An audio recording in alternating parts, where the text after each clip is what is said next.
Hello everyone. देखिए, आपने अभी तक पढ़ा होगा कि जब पाई होता है, पाई की वैल्यू 180 डिग्री होती है। बट ये पाई की नहीं होती। मैंने देखिए यहाँ पे कुछ और भी लिखा हुआ है। ये सिंबल होता है रेडियन का। ठीक है, तो पाई रेडियन की वैल्यू वैल्यू होती है 180 डिग्री।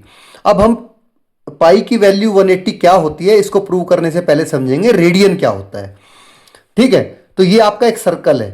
सर्कल का ये आर उसकी रेडियस है।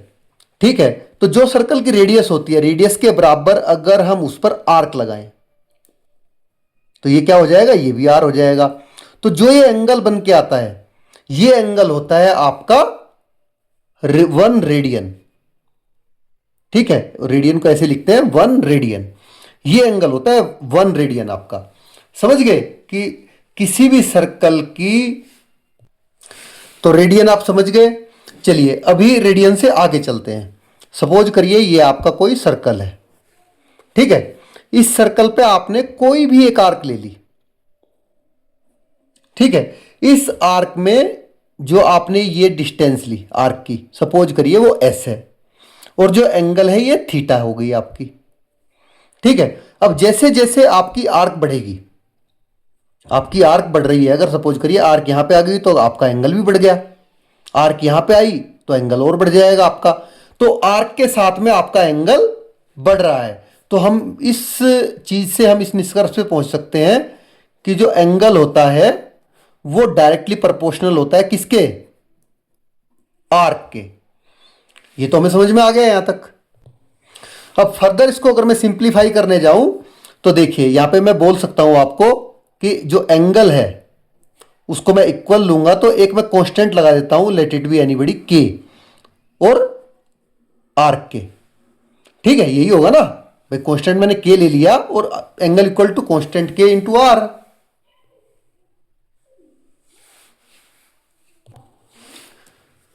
तो देखिए आपको ये फॉर्मूला निकल के आ गया। चलिए अब इस फॉर्मूले से आगे ड्राइव करते हैं। ठीक है, चलिए एक और हम सर्कल ले लेते हैं। ये हमारा सर्कल हो गया। ठीक है, जिसकी रेडियस है क्या, आर मान लेते हैं, और सेम आर डिस्टेंस पे ही इससे एक आर्क बन गई। ये क्या है, ये भी आर है। तो हमने अभी तक पढ़ा है, तो ये एंगल क्या होगा, 1 रेडियन, क्योंकि 1 के ऊपर सी लिख के हम रेडियन लिखते हैं, तो इसकी ये 1 रेडियन हो गया। तो इसको अगर इस फॉर्मूले में पुट करूं तो एंगल क्या है, 1 रेडियन है। यही है ना। और के हमारा कांस्टेंट है, मल्टीप्लाई बाय आर्क की लेंथ। आर्क की लेंथ क्या है, आर है। तो इसको मान लीजिए आप इक्वेशन 1। ठीक है, अभी आगे फर्दर डिराइव करेंगे। चलिए देखिए यहीं से आगे बढ़ेंगे। ठीक है, अब मैं क्या क्या कर रहा हूं कि इस आर्क की लेंथ को बढ़ाता जा रहा हूं। ठीक है, कहां तक बढ़ा रहा हूं मैं, half circle, that is 180 degree. आपका एंगल क्या हुआ, 180 डिग्री हो गया। बट ये आर्क की लेंथ क्या हो गई, आप देखिए जो सर्कल का पेरीमीटर होता है बच्चों, वो होता है 2 पाई आर। यही होता है ना 2 पाई आर। तो इसमें ये क्या हो जाएगा, पाई आर रह जाएगा। पाई आर ही बचेगा ना ये, क्योंकि 2 पाई आर होता है हाफ का, इसको हाफ से डिवाइड करोगे तो पाई आर बच जाएगा। तो अब इस इक्वेशन के हिसाब से चलते हैं। तो ये पाई आर कहां से कहां तक हुई आपकी आर्क, यहां से लेके यहां तक। ठीक है, ये आपकी पाई आर हो गई। एंगल आपका 180 डिग्री हो गया। दोबारा से फॉर्मूले में पुट कर दीजिए, तो क्या हो गया, 180 डिग्री इक्वल टू,